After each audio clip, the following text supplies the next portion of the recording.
അങ്ങനെ ഞങ്ങളുടെ long Easter holiday ക്ലൈമാക്സിൽ എത്തി നിൽക്കുക.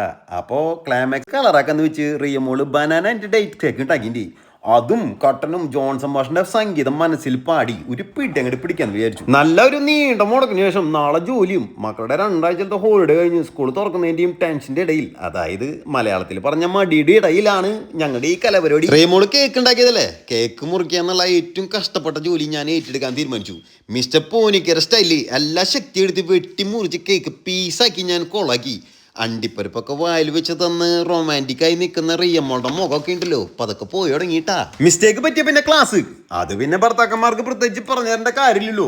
അങ്ങനെ ജോൺസൺ മാഷിന്റെ പാട്ടൊക്കെ പോസ് ചെയ്ത് വെച്ച് ഞാൻ ആ ക്ലാസ് അങ്ങ് അറ്റൻഡ് ചെയ്തു. കേക്ക് അങ്ങനെ മുറിക്കാം, കത്തിയത് ആംഗിളിൽ പിടിക്കണം, എത്ര പ്രഷർ കൊടുക്കണം, എൻ്റെ അമ്മേ. അങ്ങനെ കേക്കും കട്ടനൊക്കെ കൊണ്ട് ബാക്കേളിലേക്ക് വൈബ് ചെയ്യാൻ നേരെ പോയി. ഇവിടെ ഇപ്പൊ വൈകിട്ടാകുമ്പോഴേക്കും നല്ല ഇരുട്ടായി തുടങ്ങുന്ന സമയമാണ്. എനിക്കാണെങ്കിൽ കേക്കിന്റെ കൂടെ കട്ടനും കൂടി കഴിക്കാണ്ടല്ലോ നല്ല ഇഷ്ടമുള്ള ഒരു കോമ്പിനേഷനാണ്. മുരിഞ്ഞ ഭാഗമാണ് ഏറ്റവും ടേസ്റ്റ് എന്നാണ് റിയമ്മോള് പറയുന്നത്. കേക്കിന്റെ സ്മെല്ല് ഇട്ടിരുമ്പോ മൈല വന്നിട്ട് മണി അടിക്കാട്ടാ. ഇത്തിരി കേക്കും മൈലും ലോളിക്കും കൊടുത്തു. അപ്പോഴത്തേക്കും പുറത്ത് അയൽപ്പക്കത്ത് കുട്ടികളുടെ കൂടെ കളിക്കാൻ പോയിരുന്ന മക്കൾ കളിയൊക്കെ കഴിഞ്ഞ് നേരെ ഓടിയോ. നിലമോൾക്ക് കേക്ക് ഭയങ്കര ഇഷ്ടമായതുകൊണ്ട് തന്നെ ഈ ബനാന ആൻഡ് ഡേറ്റ്സ് കേക്ക് ഭയങ്കര ഇഷ്ടമായി. പക്ഷെ മോനെ അത് ഓക്കെയാണ്. ഇത് കേട്ട് മമ്മി ഒരു ചമ്മിരി ചിരിച്ചിരിച്ചു. അത് കഴിഞ്ഞ് എല്ലാവരും കൂടി വർത്താനൊക്കെ പറഞ്ഞിരുന്ന് കേക്കൊക്കെ കഴിച്ചു കഴിഞ്ഞപ്പോൾ മക്കൾക്ക് ഊണ കളിക്കണമെന്ന് ഒരു ആഗ്രഹം. പിന്നെ ഒന്നും നോക്കിയില്ല, സ്കൂൾ ഹോളിഡേ ഒക്കെ കഴിയാൻ പോവല്ലേ, ഊണൊക്കെ കളിച്ച് അവരുടെ ഹോളിഡേ വളരെ ഹാപ്പി ആയിട്ട് അവസാനിപ്പിക്കാന്ന് വിചാരിച്ചു.